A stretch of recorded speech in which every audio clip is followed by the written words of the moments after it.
Welcome to the Beyond Anxiety podcast, where we talk about dismantling mental health stigmas, mental health awareness through education, and strategies for overcoming mental health challenges. I'm your host, Darius Fennell, and I'm a mental health and therapy advocate, published author, speaker, and coach. I'm so excited for you to be here. I'm so excited to get into this next episode. So if you're ready, let's go. So welcome back to another episode of the Beyond Anxiety podcast. It is episode 4. I just want to say, you know what? We did have to postpone this episode a week out, but sometimes you do what you got to do. You got to listen to your body. And this is very well fitting for the name of this episode, which is called The Dangers of Pushing the Override Button. Because eventually something ends up getting broken, right? But I'm not just talking about like a single event, right? You got a final exam tomorrow. You have some emergency that came up with your family, and it requires you to do something you normally don't have to do. Maybe you have to stay up all night. Maybe you have to go to the emergency room. Not talking about that. That's a single instance where, for the sake of safety and unexpected things, you have to do what you need to do for that instance, right? I'm talking about the constant pushing through, the constant going beyond, the constant going past the limits of your physical and emotional state and capability, right? Where does that come from? We're going to get into all that today. I personally have had to deal with this on a repeated basis, and also pay the consequences for it. It's not fun. It's not fun at all to deal with the fact when your body says, you know what, I've had enough. You haven't been listening to me. So you're not responding to the red flags. You're not responding to the different warnings that I've been showing, however it manifests in the body or in the mind or in the brain through headaches or being tired or fatigue, all that stuff. You completely ignored it. And now I got to bring out the big guns and sit you down. So that's what happened to me back in 2018. And yeah, not a fun ride. And also not a quick recovery. This is why I am so motivated now to talk with you and talk with others and share the message of you do not have to wait until a crisis happens to get the help that you need. But for some people, I get it. Like myself, I'm stubborn. I think I'm right all the time until I'm not. And sometimes life has to be the best teacher, and pain has to be the best teacher, and consequence has to be the best teacher. I'm speaking out in hopes that for some people, they can hear what I'm saying, and others who have gone through the stuff and through advice of therapy and advocates, that you can hear different testimonies and say, you know what, I'd much rather not even go down that avenue and have to deal with pain in order to do what I know I'm supposed to be doing, right? So let's get into like, what is it that motivates you to like go beyond, to push that override button? And I'm saying the times where it's like, you know that you're tired. You know you need rest. You know you need to prioritize taking care of your mental health, taking care of your rest, your sleep, your diet. And because of whatever it is that's motivating you to say, you know what, I'm not going to do this time, or let me put this off for another time because I need to do this. I need to help this person. I need to work on this project. I need to do this over time. Right? For the short term, there are certain rewards you get from that, right? You have productivity. Obviously, you put in the time, you get the results, right? There are people who will notice what you're doing, and when you do produce results, you get a lot of praise from it. And you know, sometimes that praise becomes addictive, right? It feels good. You're getting a dopamine rush. You're getting a dopamine hit from it, right? And I'm not saying there's anything wrong with that. But it's all about prioritizing the most important things first, right? You cannot deprioritize rest. You cannot deprioritize proper nutrition. You cannot deprioritize proper hydration. You cannot deprioritize physical fitness. I'm not talking about training for a marathon, even though if you are on that trail, I envy you. I would love to do something like that someday.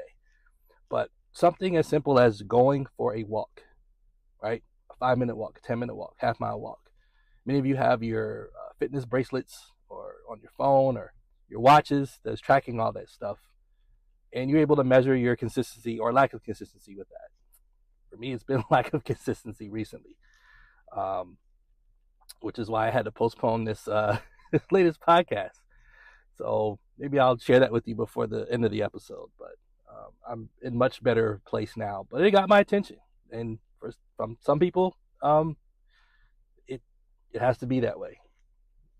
I had plenty of warnings. I ignored them, and you know, the big bang came in a world of pain that lasted for a good week and a half.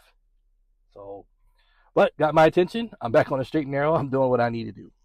So hopefully, I will get it through my hard head that I don't have to learn this way going forward. But we'll see. Anyhow, getting back to the whole, why do you do this? What happens in the short term, right? The praise. Another thing you get is validation, right? I feel like what I'm doing is approved. It gives me a sense of worth. It gives me a sense of value, right? And nothing wrong with that. But if you're only getting that from external things that you're able to do, produce, the accolades, the awards, the recognition, it is fleeting and it will never satisfy. And that entails the troubling spiral that will happen. Like any other drug, the dopamine hit requires more and more of the drug in order for you to get that same high. But at some point, when you are out of balance in one area, something else is getting neglected in another. For me, I can go all the way back to grad school. So between 2004 and 2009, I was working on my master's degree in electrical engineering.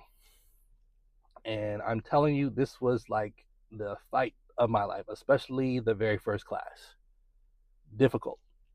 I had a professor who, I won't say his name, but he gave me a run for my money. But one of the first things that he had said early on was, perhaps I should take, and it was my first class, perhaps you should take an undergrad class before trying to do this one. I'm like, wait. What do you mean by that, sir? I'm not smart enough. I can't do it. In hindsight, he was right. And it wasn't anything to do with smart or competency. I'd been away from academics for a while. And grad school is at a totally different pace than undergrad. It's probably the first lessons that I had to learn. Like, ooh, yeah, not only am I expected to know this, but be proficient in it, but I'm expected to move at a very fast pace, especially if you're in a quarter system or a trimester instead of a semester. So, but yeah, what was it that drove me to do that?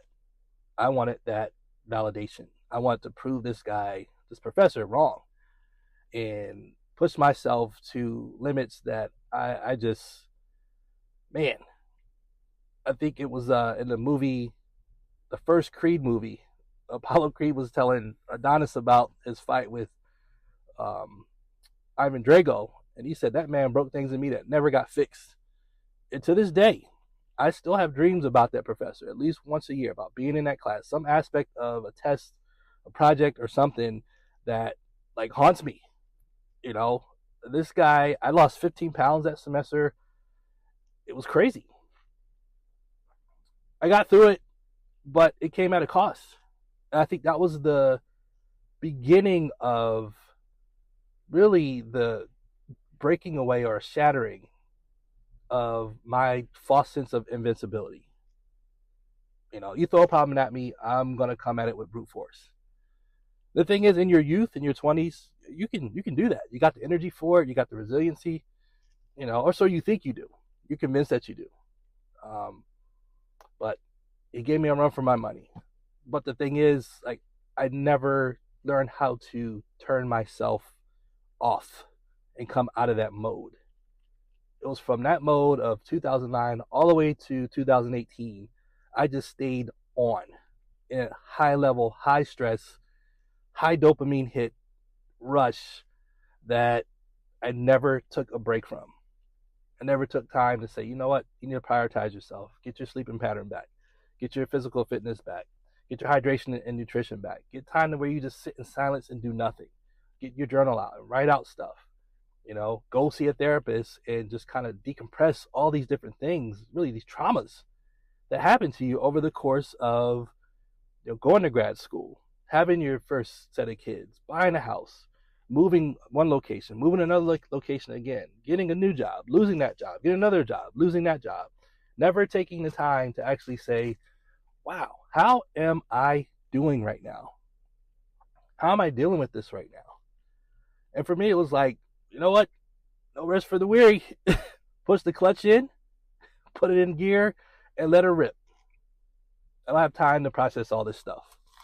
All I know is go, the light is green, the RPMs are revved, hey, let's go for it, right? But like any engine, it needs maintenance. I don't care what type of vehicle you have. You absolutely need maintenance. You absolutely need to nude.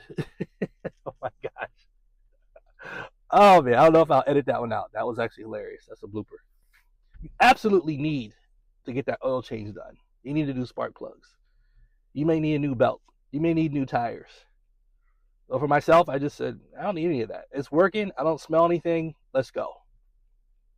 And then life has a way of showing you different lights come on in your personal dashboard, whether it be your real car or your personal body. Those different lights are coming on telling you, hey man, you may want to go get that maintenance done. You may want to go get this checked out. Or hey, this light's coming on with some sensor indicating that there may be a problem here. Or it's time for just something to get just looked into, just changed. It's not broke. You just need like new certain parts replaced, your air filter. All those different things need to be replaced over time. And what happens if you don't change those things out? You can still drive the car, right? You can still keep going and doing things that are beyond your personal limits, or what we call allostatic load, your body's ability to handle different stress. You can go over the limit and you can keep doing it for a while. And now you're in your body's reserves. And that's the sneaky part about it. You don't even realize that you're operating in your reserves. But once the reserves go, all hell breaks loose. And here's how I know this. I went through this personally, right? Your body's going to manifest all types of crazy stuff. Not because it's mad at you, but it's like, you know what? It tried to get your attention. And what did you do? You hit the override button. Multiple times. Just like when you wake up in the morning, you hit that snooze button, just keep hitting it. Not getting up. You know you're supposed to get up. Nope. Give me 10 more minutes. Give me 10 more minutes. Give me 10 more minutes. Now you're running late. Right? You knew that check engine light was on. You ignored it. Now you got smoke coming from the hood. Now the car still drives, but you got smoke. You smell the smoke. Now you have to go in and get the car looked at. Right? Or run the risk of having to get a brand new car. So, consequences a lot of times will have to dictate what you're actually supposed to do versus listening to the different flags that show up. Whether you use the analogy of the dashboard lights. Some of them are very specific. Or the times you got to go in and they connect the diagnostic.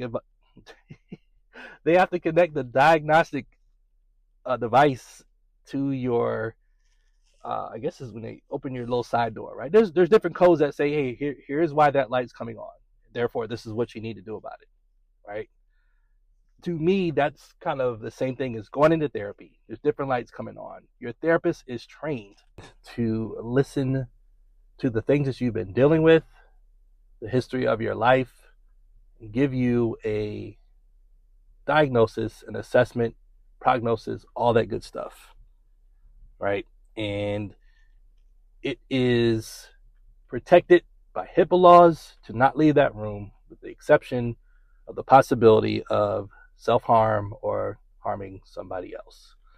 So that is the place where you can go and get it all off your chest and have someone give you a structured, I don't want to call it advice, because they are not there to tell you what to do, but to make recommendations, right? They're an advisor and can give you different ways to look at things differently and have you decide what course that you want to take. and they'll help you to get there. So that's how it works. That's how it worked for me. And I absolutely have zero regrets other than the fact that I wish I had done it earlier. Right? What are some of the long-term effects of this? Pushing the override button. Right? What was it for me? Well, back in 2018, January, I had my first grand panic attack that sent me to the hospital. For 5 days, running tests, could not find anything. What is amazing is others who I've heard experience the same thing. Whether they're in the hospital for an overnight stay or a week like me, they all have almost 100% across the board said the same thing. They ran a gazillion tests, could not find anything. I'm laughing because I remember the amount of frustration I had with that. I'm like, okay, at least we can identify a tangible thing that is causing me to feel like I'm having a heart attack right now. And my heart is trying to jump out of my chest. 140 beats per minute plus with, no explanation. Just absolutely mind-boggling. Why is this happening? I'm not thinking about anything, but my body is acting like a lion is trying to eat it. But there's no lion. It drove me crazy. Because I'm like, okay, none of these tests are showing anything. So, the next question, what do I do? Oh, the $1 million question. So what happens to your sense of hope and feeling a sense of agency? Oh, that's gone. What happens to your sense of confidence in life? Being able to thrive and have a sense of freedom and pursue the things that you love in life. It's gone. It's gone. Gone. And that took me to a very, very dark place. And I believe that was what contributed to having an official diagnosis of depression. Absolutely. What were some of the long-term effects? Nervous system dysregulation. That's the term that I had to come to terms with. That was exactly what I was dealing with. I gave my body no breaks. I deprioritized rest, nutrition, hydration, sleep, all for pushing that override button for years. Years. I don't mean like I said, sometimes life is just life and you got to do what you got to do to get through that situation. But when this happens over a long period of time, for some people, decades, this has been their MO. And they've gotten away with it for so long. And it really tells you just how resilient and strong they actually are. And it gives you the illusion that you'll never break. And it's not true. The break's coming. We're not talking about a timeout. It's not a TV timeout. This is the apocalypse of your emotional mind and your physical body. The end of an era. Because I promise you, if you ever have to go through this, nervous system dysregulation, you will never be the same. And I'm not saying that to say you can't be fixed. I'm saying once you understand how you got there and why you got there, not a path you really want to go through again. Not something you want to experience again. And the good thing about it is if you're open enough to have awareness and being vulnerable and honest about who you are, what got you there, what insecurities were connected to all those different things, what personal traumas, childhood traumas were connected to all those things. And you're willing to listen and have someone professionally, like a therapist, walk you through the process. Then you gain wisdom. Wisdom is key and wisdom is principle. Because now you know what it is. You have the awareness factor. I'm doing that thing again. Right? No condemnation. Doesn't mean you're bad. You just recognize, oh, there's the pattern again. You can't stop the pattern unless you recognize the pattern. Oh, I'm doing that thing again. Okay. What do my therapists give me different suggestions I could do because of that? Oh, okay. I can pause for a second. I can actually just don't do anything and just breathe for 3 minutes to give myself time to just be regulated again. If I just do a body scan from top of my head to my feet and slow my breathing down, right? Not hyperventilating, not trying to control how I'm feeling or the situation. It's just like, let's just be for a second. You know how many people struggle with that? They don't know how to be. They need to be connected to something. Got to be in somebody's face. Got to have this activity. Got to be watching this TV show. Got to be going to this meeting or doing that thing or being a part of that or watching this on social media or doom scrolling and everything else to preoccupy that time because they don't want to deal with themselves. And the voices that have been plaguing you, been running for years because you don't want to deal with that trauma. You don't want to deal with that pain. You don't want to deal with the ultimate truth. What is that truth? That you need help. We all do. I had to deal with this recently, right? I had an injury. It slowed everything down.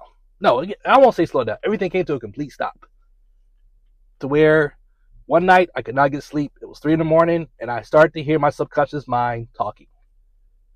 And I said, oh, that's what's going on. That's what my body has been trying to get my attention about. So now I have a choice. What am I going to do with these voices that I'm hearing? What were the things that my therapist told me? That when I encounter this, here are some options. I can either reframe these thoughts. I can say, you know what? I don't know what to do with these thoughts. Here's what I'm dealing with. Hey, let's walk through this. Right? That's an option as well. Or it's a pattern that has come up before and you know what to do with this. Right? In order to stop the pattern, you have to recognize the pattern. And this is where you have to recognize that your mind and body are only going to run the programs that have been written for them to run. The good thing about this is it's not a permanent code. The code is not permanent. You may need help from somebody to help you reprogram, but once you've been shown the way, once you've been given the wisdom and the awareness of what it is you need to do, oh, you know what to do now? It may be, many times it's going to be uncomfortable. The reason why it will be uncomfortable is because it is so doggone familiar. The subconscious mind loves familiar things. But in order to break into the new, you got to be uncomfortable, baby. Until the unfamiliar and uncomfortable becomes familiar. Now you have a new program running. Now you have a new sense of safety that's based in truth and based on healthy habits. Wow. You know what? None of that what I'm talking about is written down on my outline. So that must have been for someone. Right? So what are some alternatives for dealing with this really addiction to pushing this override button? Well, one of the ones I've had to learn more recently, after making sure I made a priority of listening to my body, is telling people no. And guess what? No is a complete sentence. What does that mean? I do not have to provide an explanation for why I'm telling you I'm not going to participate at this particular time. I can't do it. I don't have to tell you, well, my body, or I had a migraine, or I didn't get enough rest. Guess what? I'm not being mean about it. I'm just saying I know for myself. I can't abandon the fact that my body is giving me indications that today, this week, next week, even next month, is not a good time for do what it is I'm being asked to do. Right? Now, can you say no across the board? Some things have to get done. I understand that. But for all the cherry on top stuff, they don't have nothing to do with you? Oh no. You got to pick somebody else. Because it's not going to be me today. And because I'm being mean or trying to be vindictive, I am not steady. I'm not rested. I'm not right at this moment. And I'm going to stop abandoning myself, set myself on fire to keep other people warm. I'm not the savior, and neither are you. And I'm pretty sure whoever's asking you to do something, there's somebody else out there who can say yes. This time, it ain't you. Because you are prioritizing your well-being and listening to the signs, red flags, symptoms, and warnings that your body has been giving you repeatedly. Repeatedly. And you want to keep ignoring it? Guess what? The bill comes due. And I guarantee you will not have what is necessary to pay that bill, other than to pay with the currency called pain. It's not worth it. So, what are some other alternatives? I talked about this earlier. Journaling and having honest check-ins. You got to have these check-ins with yourself. How am I really doing right now? Sometimes life is just, everything is happening so fast. It's a blur. The work, the kids, the bills, the entrepreneurship, the businesses, all these things are just happening so fast. I don't have a moment to myself. Somebody's always asking for something, but you need at least that good 10-minute window where you can say, how am I doing right now? And pause long enough to hear the answer. And make that time so sacred that it cannot be interrupted unless it is a life and death emergency. Right? You need that time for you. And then lastly, therapy. I highly recommend it. You don't have to wait for a crisis or storm or some type of situation that has involved some type of major grief or loss. Go when it is sunny. If you anticipate a new season coming, go to therapy now. Get geared up. Get it geared up. Now you got the tools already in place. It doesn't mean that you can stop whatever from happening, but you are prepared. Awareness is such a very underrated tool. I understand what's happening, therefore I know what it is I need to do. And I can assess to say, do I have the capacity to do it? No, then now I know I can ask for help. Is this something that is unfamiliar? Now I can ask for help. What are different strategies that I can use at this time? Do I know what those are? I can ask for help. Rather than wandering in the wilderness and dealing with the consequences of not knowing or being stubborn or allowing life to just take you wherever the current takes you, and now you're bitter and resentful because you didn't get to do the things you really want to do. Right? Happens to all of us. So, in closing, you are not lazy if you have to say no. If you need to prioritize yourself. Right? You are not mean if you have to say no. Rest is not a reward, but a requirement. These are required. You can't connect these things. Well, I'm worthy for rest. Yeah, but guess what? Are you worthy for air? Or is it simply required? What happens if you don't breathe? You're out of here. Right? The thing is, I was just talking with somebody about this earlier. We have the illusion that because you are functional, you think you are healthy. And that is so far from the truth. Functional means you are operational. It doesn't mean that you are internally healthy. And at some point, something will manifest to get your attention. Now you have a choice. What do I do with the awareness now that I've encountered this thing? What do I do with it? I say, get some help. In my book, this is a perfect plug. Here's a segue. In my book, Leaving Jupiter, Navigating Your Anxiety Recovery. In the earlier chapters, I talk about the importance of getting assessed with your primary care physician. Get all the little tests you need to do. Get the blood work done. Depending on your age bracket, get all the different scans and smears and rubs and all the diggings and probings that got to happen. Get it out the way, right? The truth is, it's only a snapshot of that instance in time. So you may have to go back again in a few years. You may have to go every other year, or whatever your doctor tells you. Get it done. Because now that you have the awareness of it, and the doctor has the trends of your history, there are certain things you can now deductively rule out. It's not this because we have a 10-year yearly picture of this. We need to look over here to this area. This is what helped me to realize that, okay, my heart's fine, cool. Blood sugar's fine, cool. Thyroid's fine, cool. No autoimmune issues, cool. All right, fine. Let me go see this therapist. And then you walk the journey. Now I know what it is I'm dealing with. Now I got the strategy, I have a different perspective. I'm ready to go to war. But this war is not one where I'm trying to fight brute force. It's I'm going to war to end the war. Ending that war with myself. How do I do that? Through compassion, acceptance, love, commitment, accountability. You can't get away from those. You got to do it. Right? And what are some ways you can do that? By using a journal. Here's another plug. Leaving Jupiter Daily Journal. Both of those books are available on Amazon or at my website, beyond-anxiety.com. But you got to put that work in, and you need someone who can kind of oversee what's going on with you, who knows your care, who's been professionally trained to help you get to where it is you are trying to get to in the most healthy way possible. I hope this has been a helpful message for you.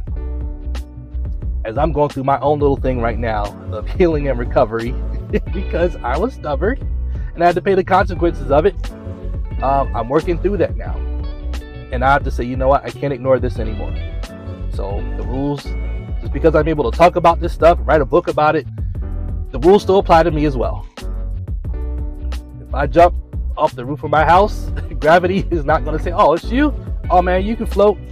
No, I'm going to fall just like anybody else. So thank you for listening at this time. Again, we had to postpone for a week, but the momentum still keeps going. I'm your host, Darius Fennell of Beyond Anxiety Podcast, telling you to find your recovery path. Till next time, take care.